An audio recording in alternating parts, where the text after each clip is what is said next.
to mundo fine, night train to the end. Running hard and running fast to meet my future and away from my past. Taking the gamble that cannot last. Night train to the end. Hello, this is Frater SH, and this is the Frater SH Night Show. We got kind of a special story here. It's pretty good. It's called Turkmenistan's President Wants Fiery Gates of Hell Crater Extinguished. The President of Turkmenistan hopes to extinguish a massive fiery crater dubbed the Gates of Hell, which has been burning for decades and has become one of the country's most popular tourist attractions. Gurbanguli, oh, this is a long name, Berdi Makhamadov reportedly issued the decree this past Saturday, explaining that the Inferno's output negatively affects both the environment and the health of the people living nearby. He also argued that we are losing valuable natural resources for which we could get significant profits and use them for improving the well-being of our people. As such, Bertie Makhamadov told officials in the country to figure out a way to finally snuff out the fire. The origin of the monstrous chasm and its iconic inferno are murky at best, with legends stating that it was accidentally created in the 1970s by Russian miners hoping to extract natural gas from the area. That version of events is now doubted by researchers, who believe that the crater was probably formed sometime in the 1960s, although it has been burning continuously for several decades now. This is like Centralia, PA. Centralia, PA, they had a fire in one of their mines, in their gas mines, and as a result, the fire still burns to this day. Although it's not as bad as it once was, but there's no buildings left because they had to get rid of all the buildings in order to try to not create any fire hazards. But there used to be smoke everywhere. And it's no longer, Centralia is no longer a operating town. There's literally like maybe one house left, if that. It's mostly forest and woods. Although it has been burning continuously for several decades now. And when the fire started remains a mystery. Be that as it may, it has become a genuine landmark which draws visitors from all over the world to Turkmenistan. Before one sheds a tear for the tourist attraction, the fate of the Gates of Hell is far from certain, as this is actually the second time that Bergi Mahendov has called for the fire to be extinguished. Back in 2010, he issued a similar order to experts in the country, but the efforts clearly failed as the inferno continues to burn to this day. With that in mind, there is a strong possibility that the authoritarian leader's wishes will once again be thwarted by the mysterious fiery chasm. The next story is Secret Space UFOs Conspiracy Theories on Campus.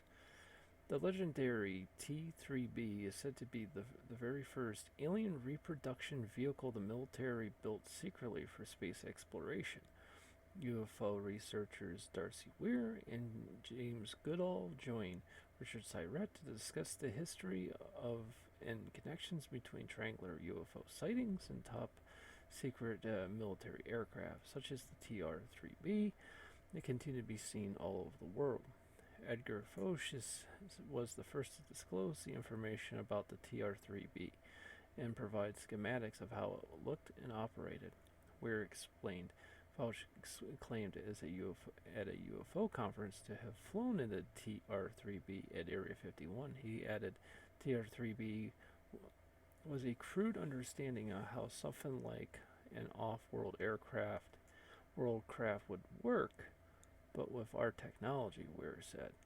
Goodall pointed out how Area 51 handles those who work at the base, but who are not cleared to see any of the top secret projects there.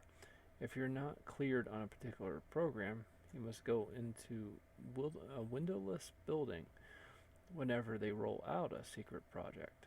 He reported since the TR-3B was first test flown in 1979, there was likely been new aircraft and drones based on the same technology. Ware suggested, noting, "We've made a craft that can do anti-gravitic things." Goodall recalled a chat he once had with aerospace engineer Ben Rich, who told him, "We've have things out in the desert that are 50 years beyond what you can comprehend.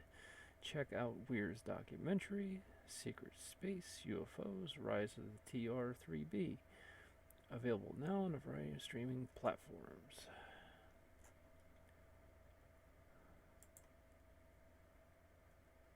The next story is researchers claim to have developed artificial intelligence capable of replacing criminal prosecutors.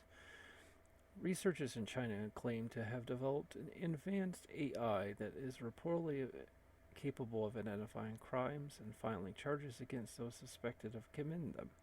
There is no denying that advancements in artificial intelligence are being made at breakneck speeds, and that many of us will one day lose our jobs to a tireless machine.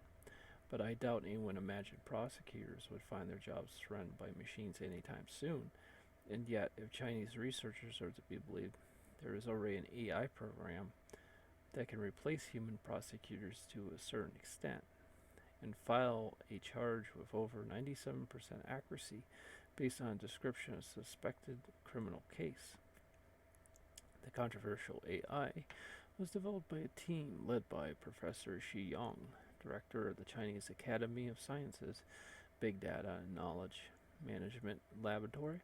They claim to have the machine claim that the machine can determine a crime and file a charge solely based on a verbal description of what happened, thus being able to replace prosecutors in the decision-making process to a certain extent. In order to bring the AI program to a level where it can file charges with such impressive accuracy, researchers spent 5 years between 2015 and 2020 training it using over 17,000 different criminal cases. The unnamed AI bot can reportedly charge suspects using 1,000 different traits derived from human-described case documentations. The South China Morning Post reports that the advanced AI program could be used to charge suspects with some of the most common felonies, including fraud, theft, dangerous driving, obstructions of justice, running illegal gambling operations, and more. Time the team hopes to improve the AI, allowing it to complete more complex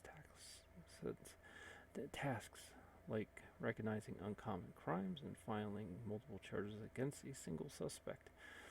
Despite its already impressive achievements, the AI prosecutor is already considered a controversial project by both experts and the general public. One major concern is AI bias, which plays a massive role in determining the outcome of various things. All you have to do is feed the machine biased information, you end up with a flawed AI that makes all sorts of questionable decisions. Legal experts are also wondering who will take the responsibility if the AI ever makes a mistake. Despite its impressive 90% charging accuracy, there's always a risk of mistake. No one really knows who will be blamed. Who will take responsibility when it happens? The prosecutor, the machine, or the design of the algorithm? A lawyer who preferred to stay anonymous told SCMP. And that is all for today. It's been a short show, but there'll be more every day.